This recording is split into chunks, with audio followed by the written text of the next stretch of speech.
Programa Palavra Espírita, apoio cultural. Odontologia Lauda, o implante que se transforma em sorriso. Sociedade Espírita Estudo e Caridade Lar de Joaquina. Goods e Cookie Casa Criativa, agora juntos para lhe surpreender ainda mais.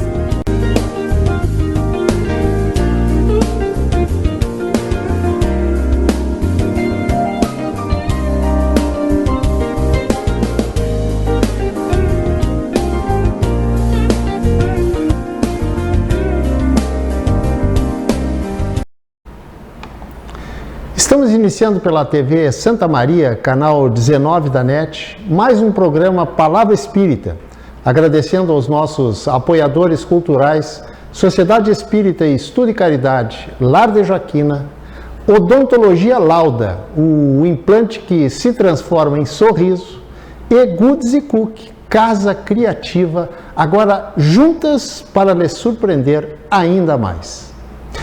Pois no último programa Palavra Espírita Reflexão, que é aquele que eu falo sozinho aqui, eu falei sobre morte, mais exatamente sobre o que acontece depois que o corpo morre.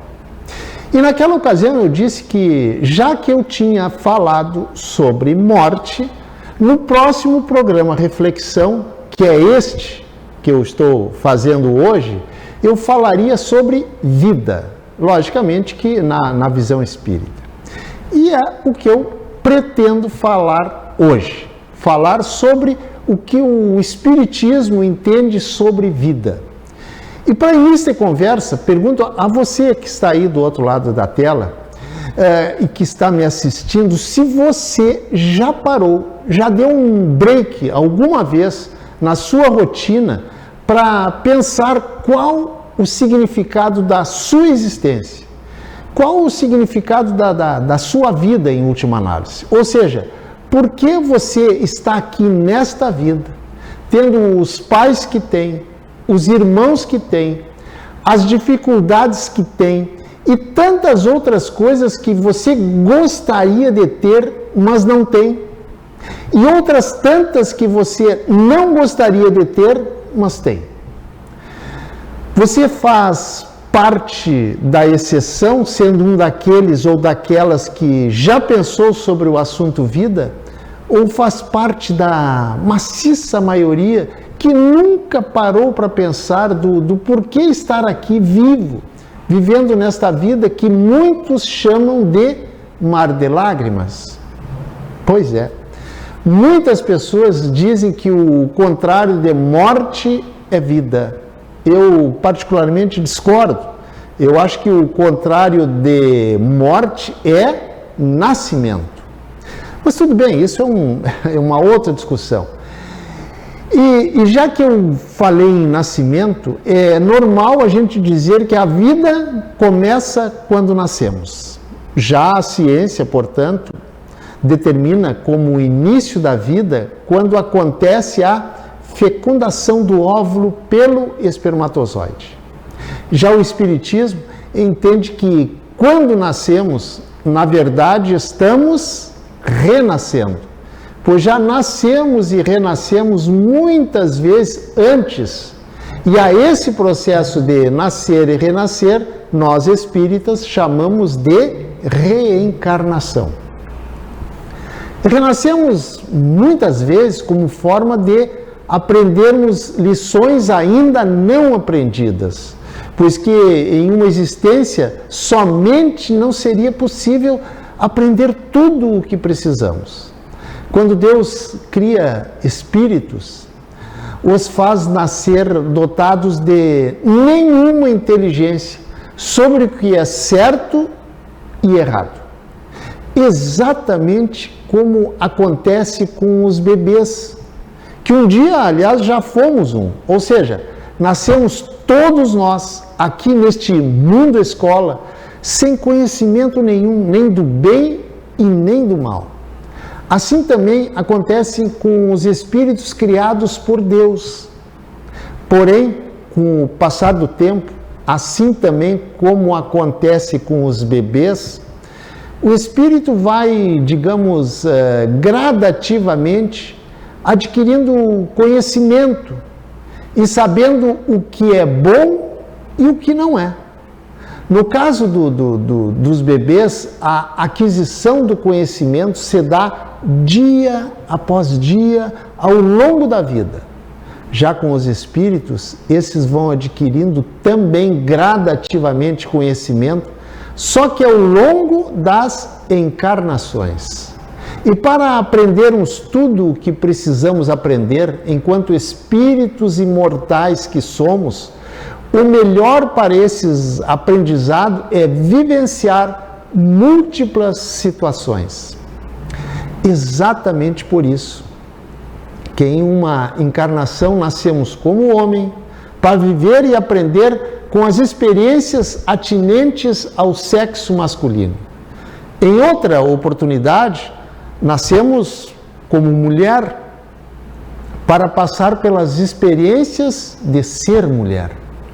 Independente de nascermos homem ou mulher, aprendemos também outras tantas coisas nos diversos, nos diversos biotipos corporais e sociológicos. Ou seja, em uma encarnação nascemos em um berço de fartura, em outra em um berço miserável.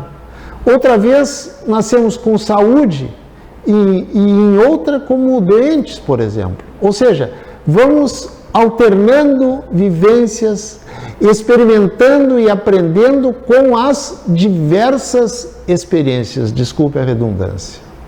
Dá para fazer uma analogia das vivências encarnatórias do espírito com, digamos, uma viagem de férias prolongadas.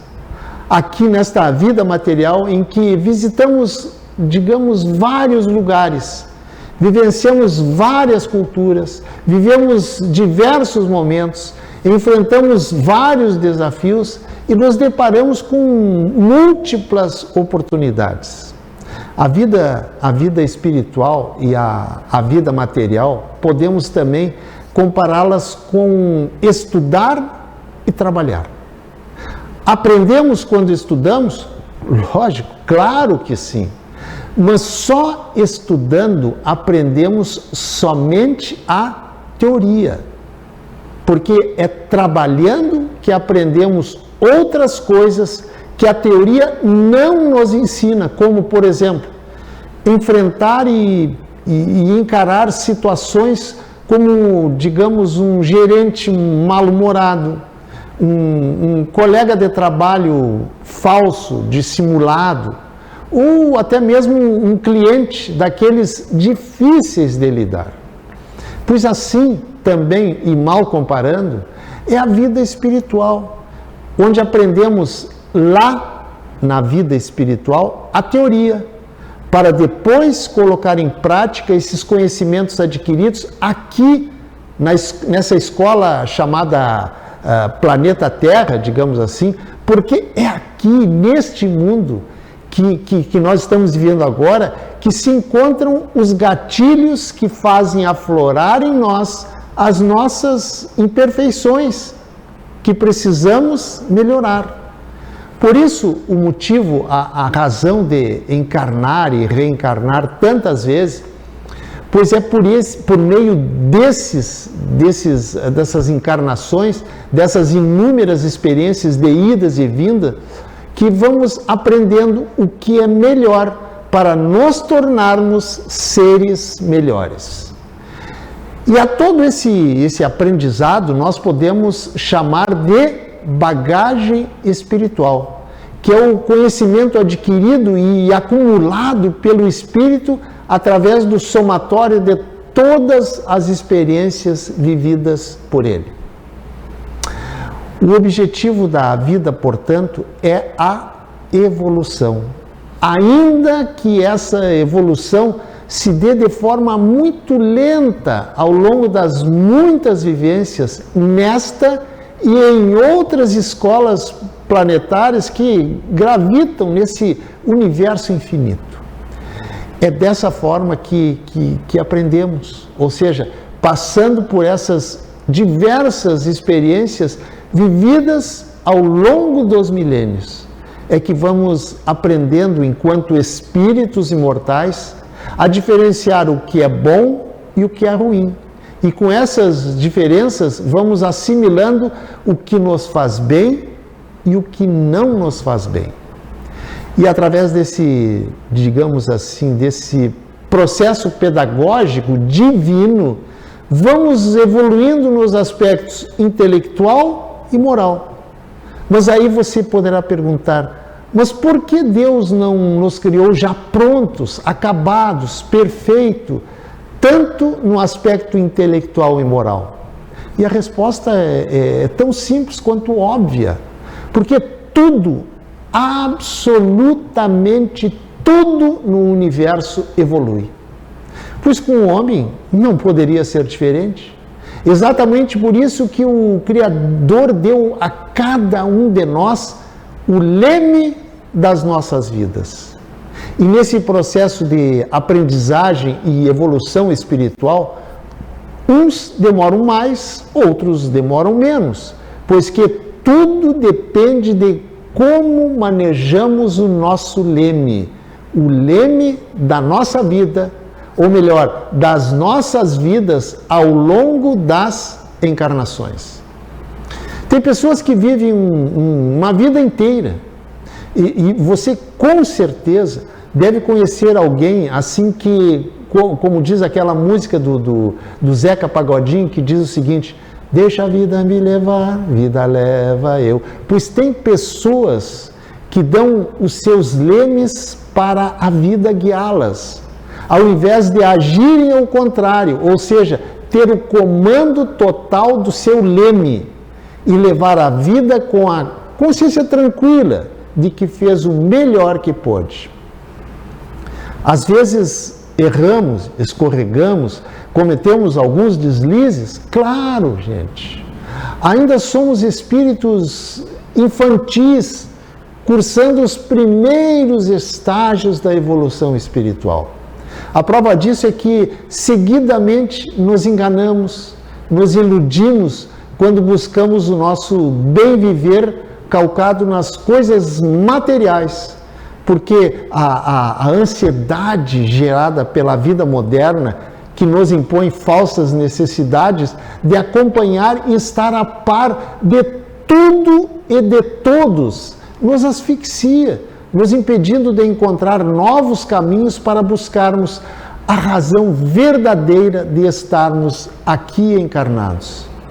E nessa busca desenfreada, em que muitas vezes não sabemos exatamente o que buscamos, acabamos, não raramente, nos trazendo insegurança e incertezas, fazendo com que deixemos o barco das nossas vidas completamente à deriva.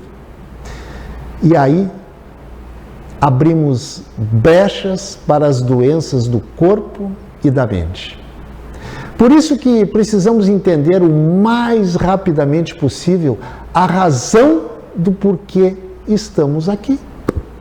E o ideal é entendermos que existe um propósito muito maior do que querer ter tudo o que eu conseguir possuir no aspecto material para ser feliz e se sentir realizado.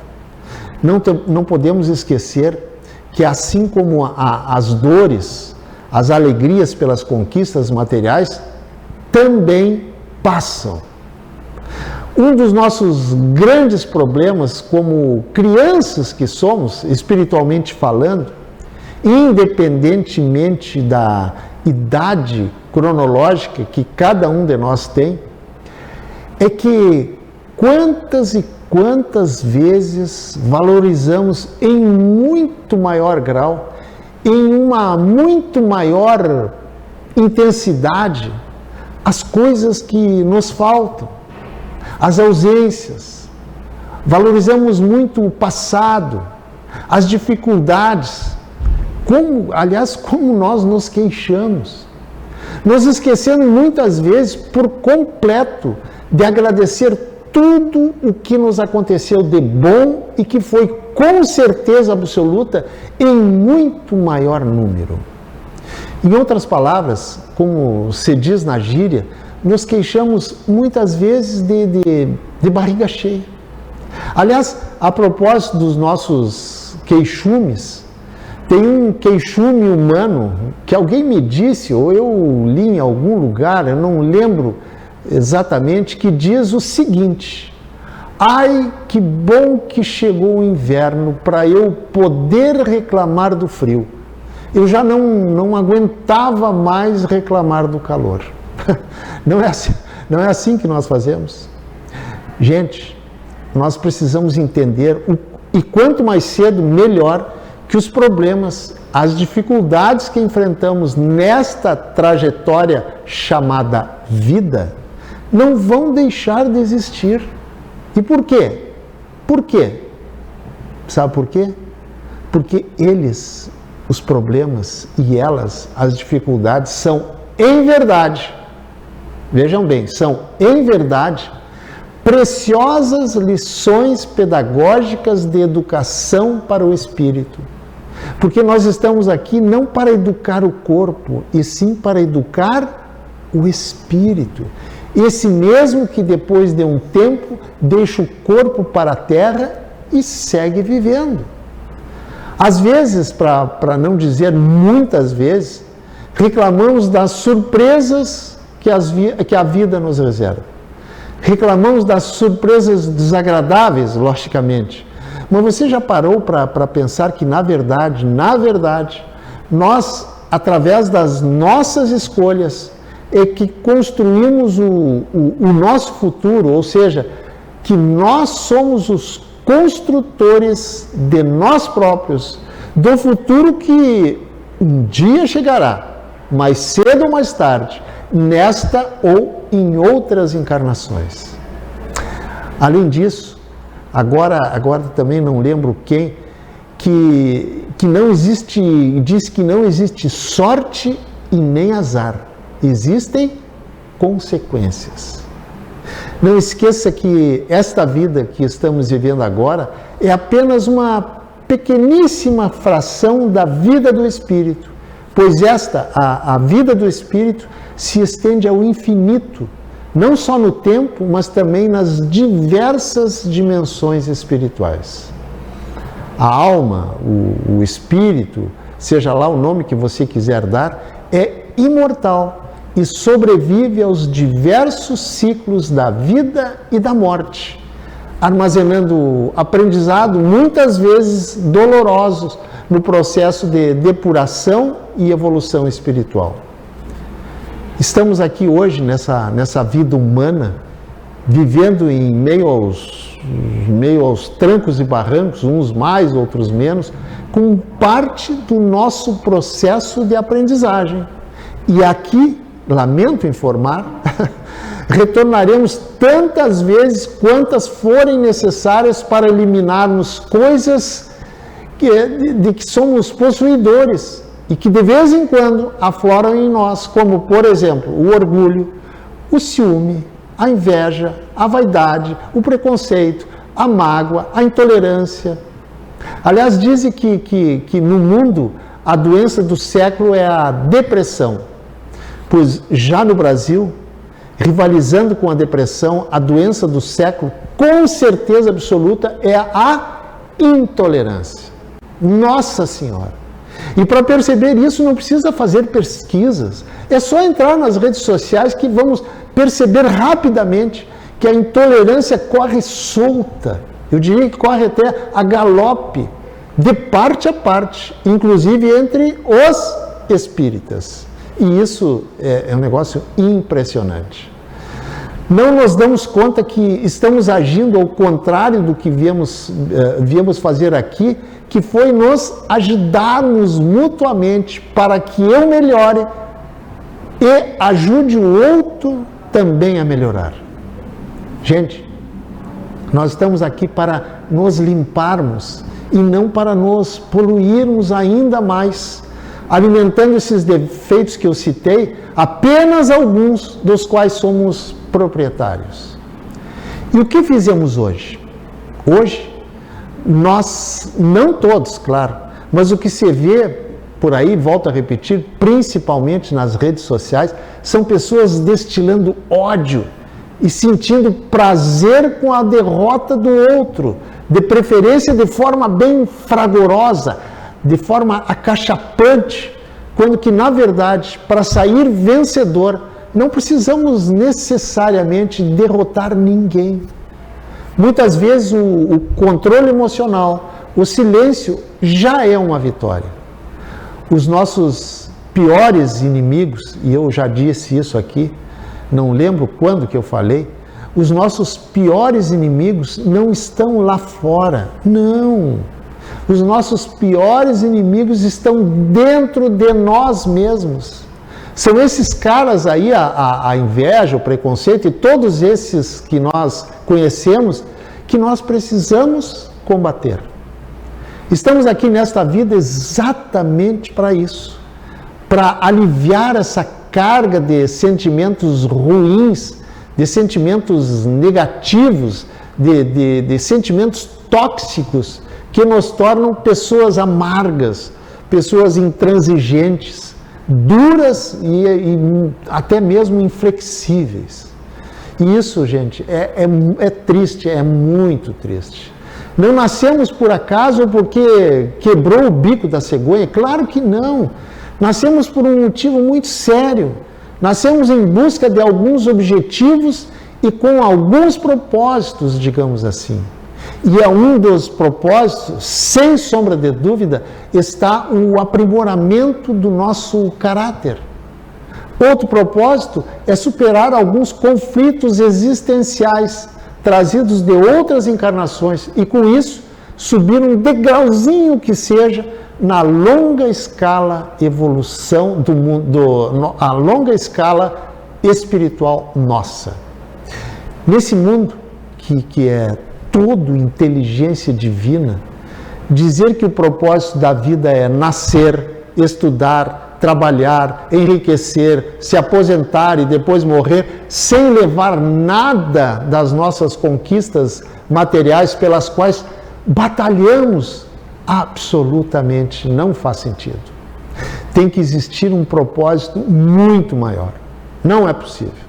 Pois o propósito maior da vida, na visão espírita, aquele propósito que faz sentido, é aprender, pois quanto mais aprendemos, mais evoluímos, e quanto mais evoluímos, mais sábios nos tornamos. E quanto mais sábios nos tornamos, mais condições temos de compreender, de enfrentar e ultrapassar as dificuldades da vida. E quanto mais soubermos ultrapassar as dificuldades da vida, mais paz teremos. E quanto mais paz, mais felicidade. Você não concorda? Por isso, pense nisso. Muito obrigado, um abraço e até o nosso próximo programa. Tchau, tchau. Programa Palavra Espírita, apoio cultural. Odontologia Lauda, o implante que se transforma em sorriso. Sociedade Espírita Estudo e Caridade Lar de Joaquina. Goods e Cookie Casa Criativa, agora juntos para lhe surpreender ainda mais.